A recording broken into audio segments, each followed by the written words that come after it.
하나님 말씀 함께 보도록 하겠습니다. 느헤미야 3장 1절부터 5절까지 말씀. 느헤미야 3장 1절부터 5절까지 말씀. 우리 한 목소리로 말씀 함께 보도록 하겠습니다. 그때에 대제사장 엘리야십이 그의 형제 제사장들과 함께 일어나 양문을 건축하여 성별하고 문짝을 달고 또 성벽을 건축하여 함메아 망대에서부터 하나넬 망대까지 성별하였고 그 다음은 여리고 사람들이 건축하였고 또 그 다음은 이므리의 아들 삭굴이 건축하였으며 어무는 하스나의 자손들이 건축하여 그 들보를 얹고 문짝을 달고 자물쇠와 빗장을 갖추었고 그 다음은 학고스의 손자 우리아의 아들 무레못이 중수하였고 그 다음은 무세사벨의 손자 베레기야의 아들 무술람이 중수하였고 그 다음은 바나의 아들 사독이 중수하였고 그 다음은 드고아 사람들이 중수하였으나 그 귀족들은 그들의 주인들의 공사를 분담하지 아니하였으며. 아멘. 오늘 이 시간에는 가정의 목적은 거룩이다. 이번 기도회의 주제이기도 한 말씀이죠. 우리 가정의 목적은 행복에 있는 것이 아니라 거룩에 있는 것. 우리가 거룩을 추구하면 행복은 하나님이 우리에게 허락하시기 때문에 당연히 따라올 수밖에 없는 것들이. 느헤미야가 지금 예루살렘에 왔죠. 예루살렘에 와서 사흘 동안 아무것도 하지 않고 하나님 앞에 묻고 하나님 앞에 기도하는 시간을 가져. 바쁘고 굉장히 조급한 그런 상황이지만 그럼에도 불구하고 하나님과 함께하는 그 시간을 통해 그가 어떻게 이 일을 진행해 가야 할지, 하나님께서는 느헤미야에게 아무에게도 말하지 말고 성벽이 무너진 곳을 두루 다니면서 살펴보라고 했죠. 그리고 그 후에 이제 느헤미야가 예루살렘 사람들에게 이제 우리가 다시 이 예루살렘을 일으켜보자. 140년 동안 무너져 있던 이 성벽을, 이 예루살렘을 다시 한번 일으켜보자라고 권면함으로 이제 예루살렘 사람들이 다시금 힘을 내서 성벽을 재건하려고 하고 있고, 이제 느헤미야 3장에 나와 있는 말씀은 이제 실제로 그들이 예루살렘 성벽을 쌓아가는 그 과정을 담고 있어요. 그 가운데 오늘 본문 1절 말씀을 보면 그때의 대제사장 엘리야십이 그의 형제 제사장들과 함께 일어나 양문을 건축하여 성별하고 문짝을 달고 또 성벽을 건축하여 함메아 망대에서부터 하나넬 망대까지 성별하였고 라고 되어 있는데, 자, 예루살렘 성벽이 재건됨에 있어서 가장 먼저 이루어진 작업은 무엇이냐? 양문을 건축하는 겁니다. 양문은 어떤 문일까요? 양문은요, 구약시대에 제사를 드릴 때 하나님께 제물로 바쳐질 그 양들이 들어오는 문이 바로 이 양문이었어요. 그래서 이 양문은 예수 그리스도를 의미하는 문이에요. 어린 양이신 예수님께서 우리를 위해, 우리를 향한 대속물이 되어주셨고 우리를 향한 유월절 어린 양이 되어주어 십자가에 못 박히심으로 말미암아 우리의 모든 죄가 대속되어졌단 말이에요. 어떤 사건도요, 예수님으로 시작되고 예수님으로 끝날 때 거룩하게 구별될 수가 있는 거예요.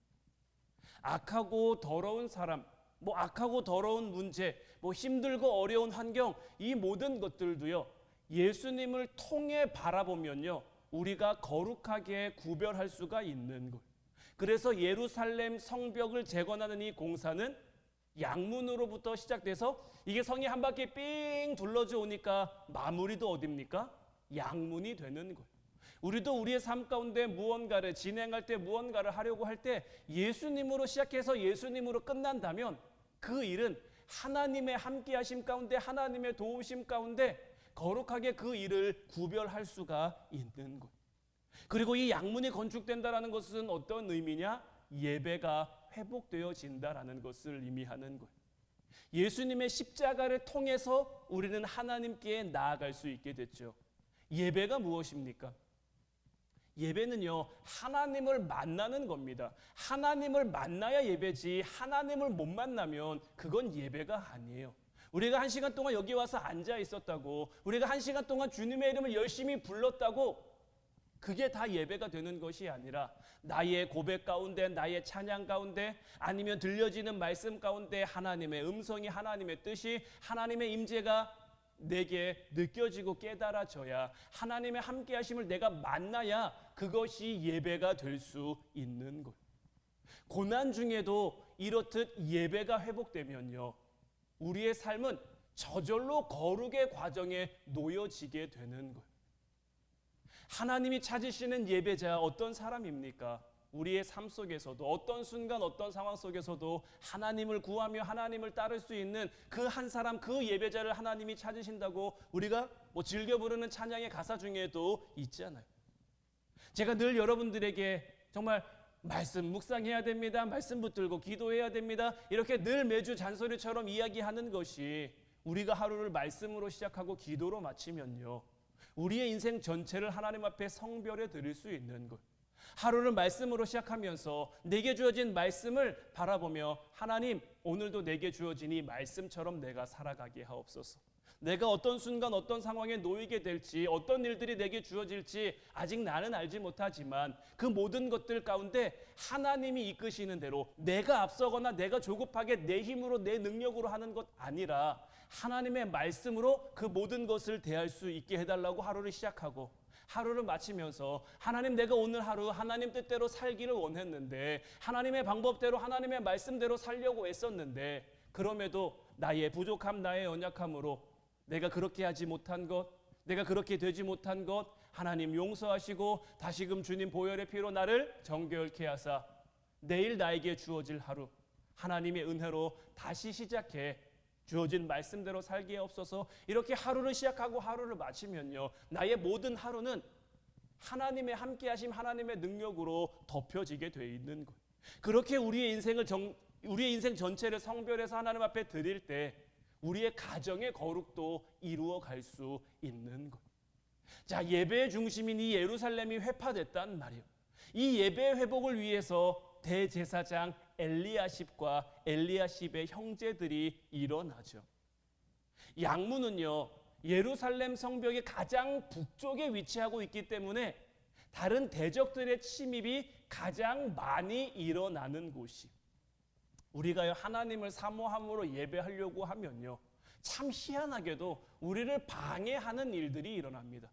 우리의 마음을 어지럽게 하고, 우리의 마음을 복잡하게 하고, 교회에 와야 되는데 교회에 올 수 없는, 하나님 앞에 기도해야 되는데 기도하지 못할 것만 같은 그런 상황이 우리에게, 내가 예배에, 기도에, 말씀에 집중하려고 하면 할수록 사단의 이런 공격도 더욱 심해진단 말이에요. 그래서 엘리야십과 그의 형제들은 이 양문을 건축하면서 뭘 함께 세웁니까? 함메야 망대에서부터 하나넬 망대까지를 성별하는 거예요. 망대는 뭐 하는 겁니까? 파수꾼이 올라가서 보는 겁니다. 왜 봅니까? 대적들이 오는지 안 오는지도 보고요, 성 안에 있는 이들이 안전하게 있는지도 보는 거예요. 이 일의 성별을 위해 하나님은 지금 누구를 들어 사용하십니까? 엘리야십과 그의 형제, 이들은 다 누구죠? 제사장들인 거예요. 제사장은 어떤 사람들입니까? 하나님과의, 구약시대의 하나님과의 연결점인 거잖아요. 지금 우리는요, 하나님 앞에 엘리야십과 그의 형제 제사장들과 같은 역할을 우리 가정에서 할 수 있어야 되는 것. 하나님께서 우리를 먼저 부르신 것은요, 그에 맞는 역할이 있기 때문인 거예요. 그래서 우리 가정에도 뭐가 필요합니까? 양문처럼 예배를 드리고 예배가 회복되는 것도 중요하지만, 그보다 함메야 망대, 하나넬 망대와 같은 이런 망대도 우리 가정 가운데 굉장히 필요한 거예요. 이 함메야 망대에서부터 하나넬 망대까지를 성별했다라고 오늘 말씀은 기록하고 있는데, 이 성별이라는 단어가 거룩하게 구별한다라는 의미도 가지고 있지만, 오늘 말씀에서는 드린다, 봉헌한다라는 의미를 가지고 있어요. 거룩하게 구별된 인생은 어떤 인생이냐? 하나님께 드려진 인생을 가리켜 말하는 것. 하나님께 드려짐으로 말미암아 하나님이 쓰시고자 하는 그 적세적소에 사용될 수 있는 게 하나님 앞에 거룩한 인생이 되는 것. 어떻게 거룩하게 어떻게 섬깁니까? 망대, 우리에게 주어진 망대에 올라가서 우리 가정을 살피는 거예요. 우리 가정의 형편을 살피는 거예요. 지금 우리 가정에 어떤 문제가 있는지, 어떤 어려움이 있는지, 이 문제와 어려움 가지고 하나님과의 연결점이 되는 거예요. 하나님, 우리 가정에 이런 문제가 있는데, 하나님이 우리 가정에 이런 어려움이 있는데, 하나님이 이 어려움을, 이 문제를 우리가 잘 이겨나갈 수 있도록, 잘 헤쳐나갈 수 있도록, 아직 믿지 않는 우리 가족들이 있는데, 하나님, 나의 기도를 통해서 우리 가족이 구별될 수 있도록, 우리 가정이 성별될 수 있도록 하나님 받아주시고, 하나님 붙잡아 주시고, 이런 섬김의 역할이 저와 여러분들을 통해 이루어져야 되는 것. 망대에 올라가서 우리 가정을 지키기 위해 섬기고 애쓰고 양문을 건축, 그러니까 예배의 회복을 위해 힘쓰는 것이 이 시대를 살아가고 있는 저와 여러분들에게 맡겨진 역할인 거예요. 예배만 회복되면요, 무너졌던 인생의 성벽, 무너졌던 우리 가정의 성벽이 다시 세워지게 되고, 그렇게 우리의 무너진, 우리의 힘든 가정이 다시 일어설 수 있게 되는 거예요. 이제 1절 말씀에 이어 2절 말씀부터 본격적인 성벽 건축에 들어가면서 말씀들을 보면요, 그 다음은이라는 표현들이 계속해서 이어집니다. 양문을 건축하고, 그 다음은 뭘 건축하고, 또 그 다음은 뭘 건축하고, 이를 통해 하나님이 우리에게 알려주시는 것은 뭐냐면, 하나님께서는 언제나 이렇게 한 걸음씩 한 걸음씩 우리의 삶을 인도해 가신다라는 것. 때로는 우리의 삶 가운데 하나님이 우리를 좀 서너 계단씩 확 뛰어 올라가게 하셨으면 좋겠는데, 그렇게 뭔가 일이 이렇게 파파파박 좀 진행되고 이루어졌으면 좋겠는데, 우리 하나님은 그렇지 않아요. 가끔은 보면 우리만 급하고 우리만 조급하지, 하나님은 정말 여유 있으시고 정말 뭔가 삶에 어떤 조급함이 없으신 것 같은데, 우리가 돌이켜 생각해 보면요, 그렇게 인도해 오신 하나님이 있으셨기 때문에 지금까지의 우리의 삶이 있을 수 있는 것이고, 지금까지 누리는 우리의 삶의 은혜가 있는 것. 우리 인생의 예배, 우리 가정의 예배가 회복되면요, 하나님께서는 한 단계 한 단계 오늘의 우리 가정을 지켜주셨다면 내일의 우리 가정도 지켜주시고, 또 그 다음 날도 지켜주시고, 그렇게 하루하루가 쌓여 하나님이 함께 하시는 우리 가정의 삶, 우리의 모든 생애가 되게 하시는 것. 그렇게 우리는 하나님과 동행하는 삶을 살아가는 것. 성경을 보면 이 에녹이라는 사람이 300년 동안 하나님과 동행했다라고 되어 있는데, 이 에녹의 삶이 이와 같았던 거예요. 그 시대에 하나님을 믿지 않는 이들도 굉장히 많았어요. 가인의 후손들이 번창하면서, 사실 셋의 후손들은 그렇게 발달된 문화, 발전된 기술 가운데 살지 않았거든요. 오히려 가인의 후손들을 통해서는요, 뭐 손재주도 좋고, 뭐 여러 가지 제도도 좋고, 뭔가 기술도 많이 발달되고, 성도 높고 견고하게 쌓고, 크고 강하기도 하고, 이런 것을 이루었는데 셋의 후손은 그렇지 않단 말이에요.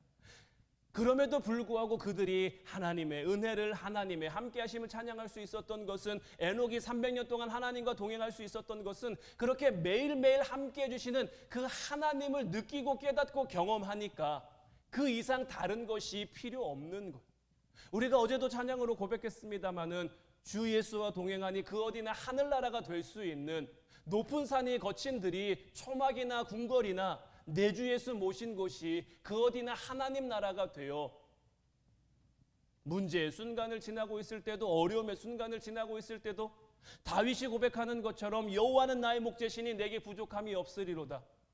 원수의 목전에서도 내게 상을 차려주시고 내 머리에 늘 기름을 부어주시니 내 잔이 넘친다라고 고백하는 거예요. 실상 다윗의 삶을 보면 어떻습니까? 그렇지 않잖아요. 어려운 일 얼마나 많았습니까? 힘든 일 얼마나 많았습니까? 그런데도 다윗은 고백하기를, 여호와는 나의 목자시니 내게 부족함이 없대요. 어떤 부족함이 없는 겁니까? 힘든 그 과정을 지나고 있음에도, 힘든 그 순간들을 지나고 있음에도 하나님이 함께 하셔서 나의 마음을 넉넉하게 채워주시니, 하나님의 은혜로 내 삶을 넉넉하게 채워주시니 그 어디에서도 부족함을 찾을 수 없는 것. 그의 육신은 비록 조금 힘들고 피곤하고 고루했을지 몰라도 그의 영혼만큼은 늘 부유하게, 늘 평안하게, 늘 행복한 삶을 영위해 가는 거죠. 우리도 우리의 삶 가운데 이와 같은 하나님의 은혜를 누리고 만나면 내일을 염려하는 삶이 되는 것이 아니라 오늘 주신 말씀대로 오늘의 은혜에 감사하며 오늘의 은혜에 만족하며 살아갈 수 있게 되는 것. 자, 2절부터 4절까지 말씀을 보면 그 다음은 여리고 사람들이 건축하였고 또 그 다음은 이므리의 아들 삭굴이 건축하였으며 어문은 하스나이의 자손들이 건축하여 그 들보를 얹고 문짝을 달고 자물쇠와 비창을 갖추었고 그 다음은 학고스의 손자 우리아의 아들 무레못이 중수하였고 그 다음은 무세사벨의 손자 베레가의 아들 무술람이 중수하였고 그 다음은 비아니아 아들 사독이 중수했다라고 되어 있는데, 양문에서부터 두 번째 문인 어문까지는요 건축했다라는 표현이 나오고요, 그 다음부터는요 중수했다라는 표현이 나와요. 중수라는 것은 뭐냐면요, 건축되어진 것을 더 강하고 더 견고하게 빈틈을 메우고 구멍을 메우고 보수하는 것을 가리켜 말하는 거예요. 어문은 또 어떤 문이냐, 이 양문이 제일 북쪽에 있었다면 이 어문도 북쪽에 있는 문이에요. 북쪽에 있는 문인데 이 성문으로는 말 그대로 물고기들이 들어옵니다.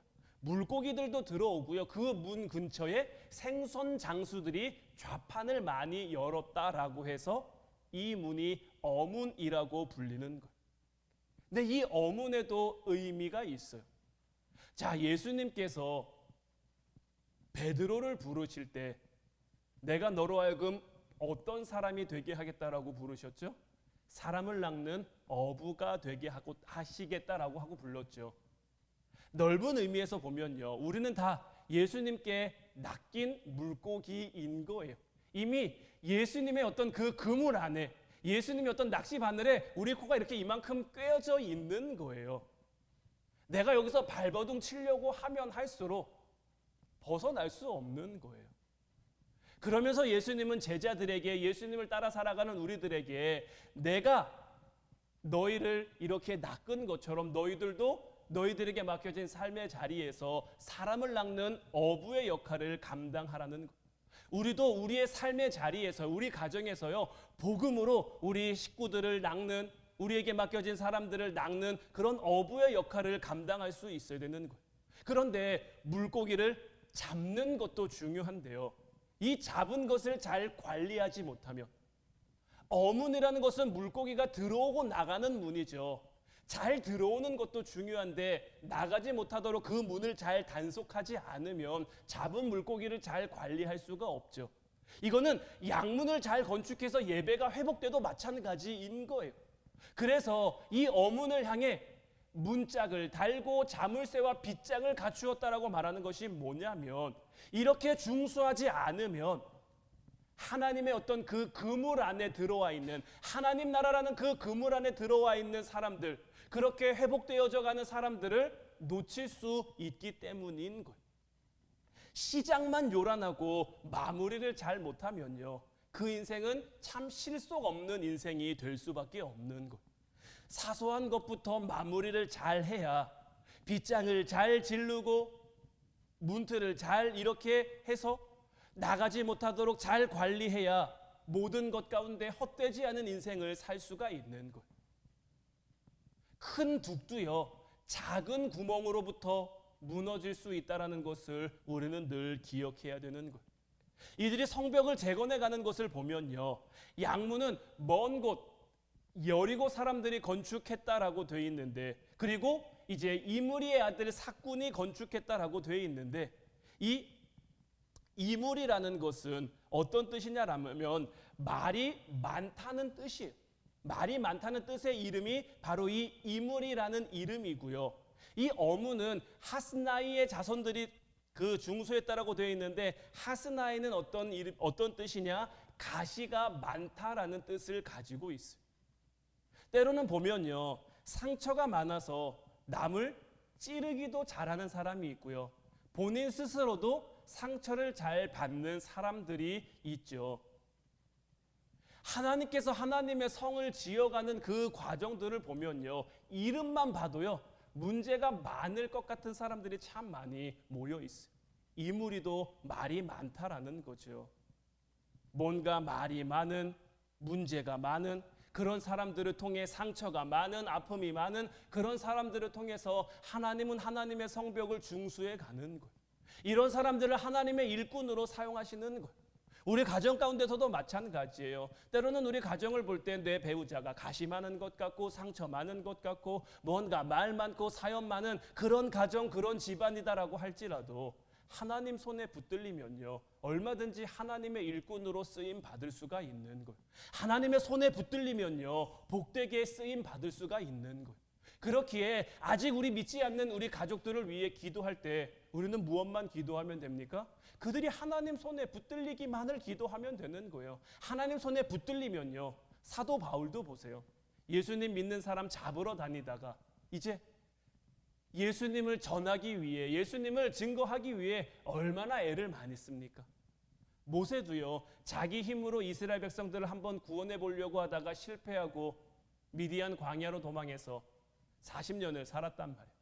하나님께서 다시 그에게 비전을 주시며 사명을 주시며 애굽으로 가라 그랬을 때 하나님 나는 이래서 못하고요, 하나님 나는 저래서 못하고요, 하나님 나는 이것도 부족하고요, 하나님 나는 이것도 연약하고요. 그러나 하나님 손에 붙들리니까 어떻게 됩니까? 그가 이스라엘 백성들을 가나안 목전까지 하나님의 뜻에 따라, 하나님 말씀에 따라 잘 이끌고 가잖아요. 성경에 나와 있는 수많은 그 사람들을 보면 어떻습니까? 그들이 뭐 대단해서 하나님의 일을 감당한 게 아니에요. 뭐 잘나서 뭐 능력이 많아서 하나님의 일을 감당한 것이 아니라, 그런 사람은 정말 몇 안 돼요. 오히려 부족하고 연약하고, 와, 하나님은 어떻게 이런 사람을 쓰실 수 있지?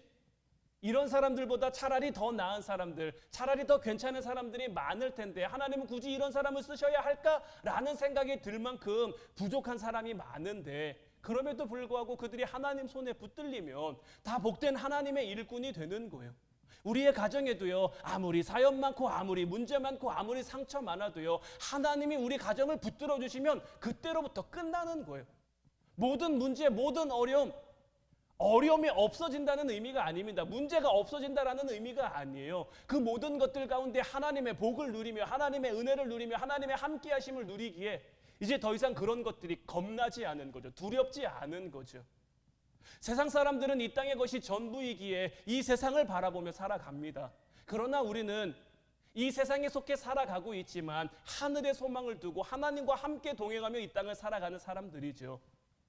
사람들이 이런 우리를 인정해 주지 않아도, 사람들이 이런 우리를 알아주지 않아도 주님이 우리를 사랑하신 것처럼 우리도 주님을 사랑함으로 쓰임 받고자 하면 이무리의 아들 삭굴처럼 우리를 통해 하나님은 일하시고 역사하실 줄로 믿어요.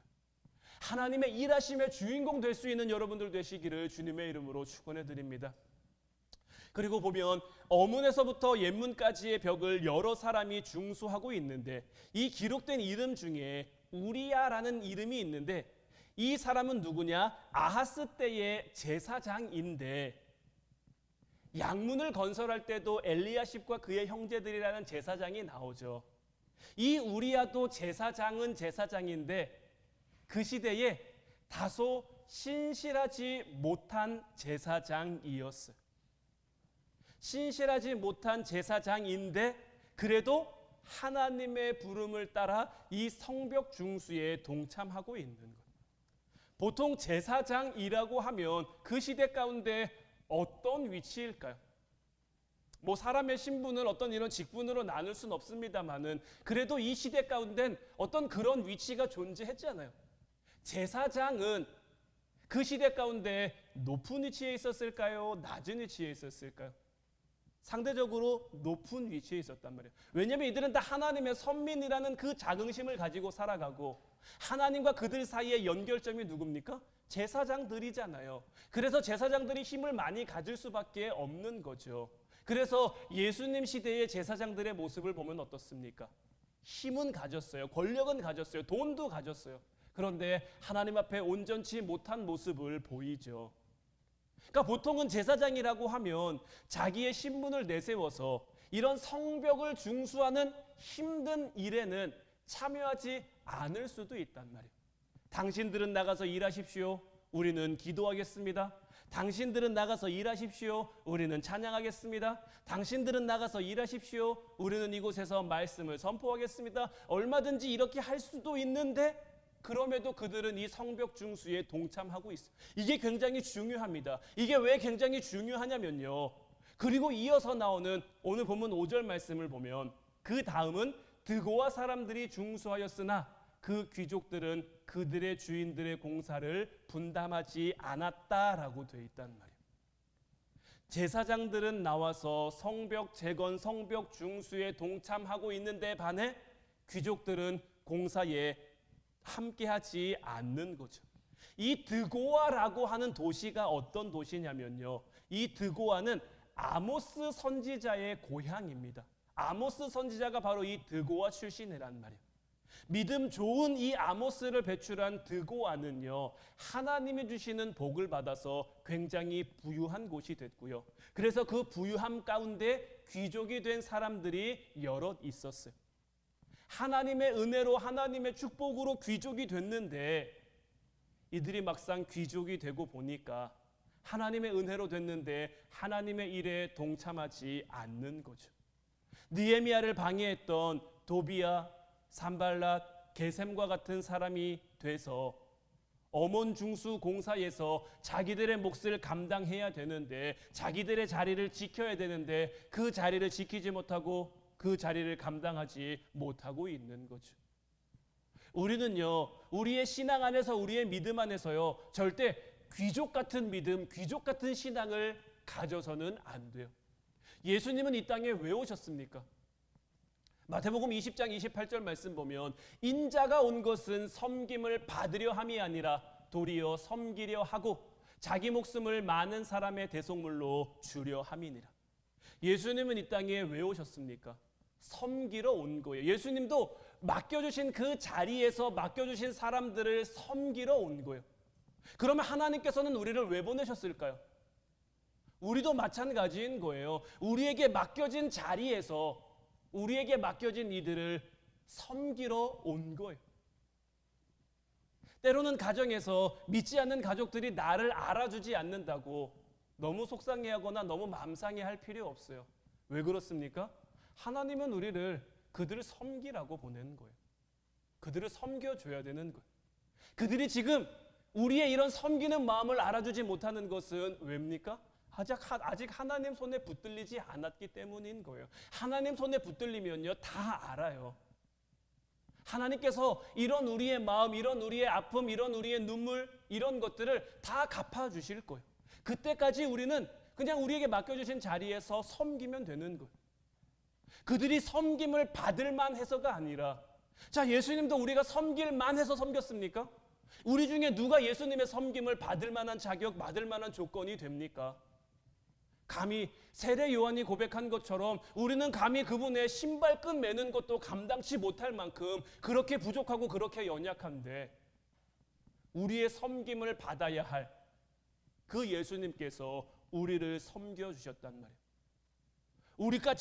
우리와 같이 낮은 자리에까지 친히 오셔서, 그러니 이제 우리도 우리의 삶의 자리에서 섬김을 받는 것 좋죠. 섬김 받는 것 좋지만 그래도 이제 우리가 섬김을 받기보다는 섬길 수 있는 그 삶, 가정을 섬기고 교회를 섬기고 내게 맡겨진 그 자리들을 섬기며 살아가면 하나님이 우리를 통해 역사하시고 하나님이 우리를 통해 일해 가시는 거예요.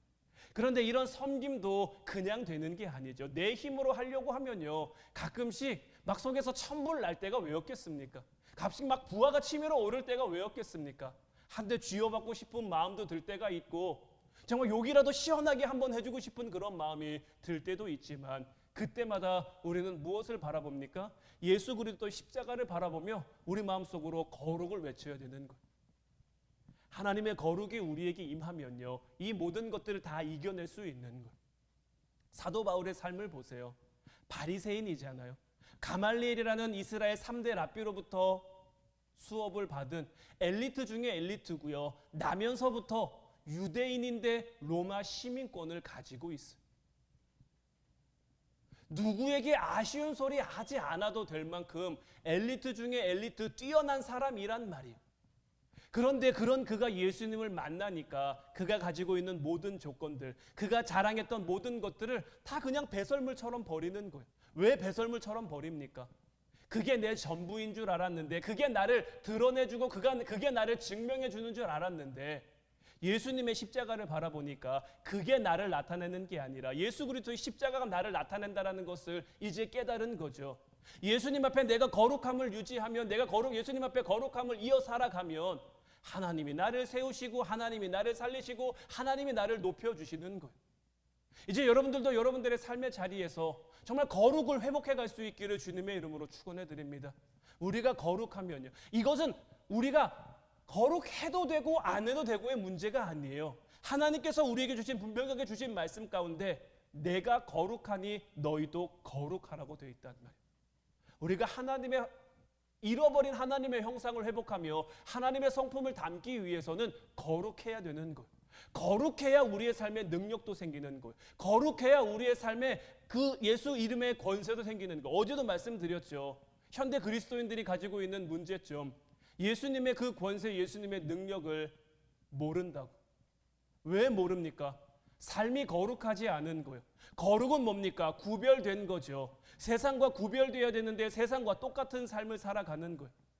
어제도 말씀드렸습니다마는 누가 돈 100만 원 준다 그러면 예배 한번 빠지는 거 아무렇지 않게 생각할 사람들, 그리스도인이라고 불리는 사람들 중에도 굉장히 많을걸요. 우리는 이러한 시대를 안타까워해야 되는 거예요. 이러한 시대를 보며 마음 아파해야 되는 거예요. 다시금 우리가 그 거룩을 회복함으로, 세상과 구별된 그 모습을 우리가 이루어감으로 우리의 가정이 하나님이 함께 하시는 가정, 우리 교회가 하나님이 함께 하시는 그 교회, 그 가정을 내가 섬기고 이 교회를 내가 섬김으로 하나님 나라를 이루어가는 우리가 되게 하옵소서. 쉽지 않은 길이고 어려운 길이고 때로는 눈물 나는 길이겠지만 하나님이 나와 함께 하시니, 하나님이 나의 모든 것 하시니 내가 이 길을 기꺼이 한번 걸어가 보겠습니다. 이제 다짐하고 결단하며 이 길을 걸어가는 저와 여러분들 될 수 있기를 주님의 이름으로 축원해 드립니다. 이제 우리 같이 찬양하고 기도하길 원하는데, 오늘 이 시간에는 축복송 이 찬양을 함께 불렀으면 좋겠는데, 오늘은 우리가 평소에는 이 찬양을 서로를 축복하기 위해 많이 불렀잖아요. 오늘 이 시간에는 정말 여러분들을 축복하면서 이 찬양을 좀 고백했으면 좋겠어요. 때로는 내 앞에 어려움도 있고 아픔도 있지만 우리가 담대하게 주님을 바라보면, 그렇게 주님을 바라보는 우리의 영혼이 정말 하나님 보시기에 너무나 아름답고 너무나 사랑스럽고, 나는 하나님이 택한 족속이고 왕같은 제사장이고 하나님의 자녀고 그 무엇과도 바꾸지 않는 하나님의 보물인데, 거룩한 나라, 하나님 나라의 그 소유된 그 백성인데, 이제 하나님 이런 나를 많이 축복하셔서, 이 축복성을 고백하고 있는 나를 하나님 많이 축복하셔서 하나님 축복으로 내 삶의 자리를 정복하기에 없어서 이 축복으로 내 삶에 맡겨진 우리 가족들을 축복하고, 우리 가정을 축복하고, 우리 교회를 축복하고, 우리 형제들을 축복함으로 하나님의 축복이 나를 통해 예수님을 통해 그 은혜가 우리에게 전달된 것처럼 이제 나를 통해 그 은혜가, 그 축복이 전달되는 놀라움이 있게 없어서 우리 같이 서로 나를 축복하면서 이 찬양 고백하고 함께 기도하도록 하겠습니다.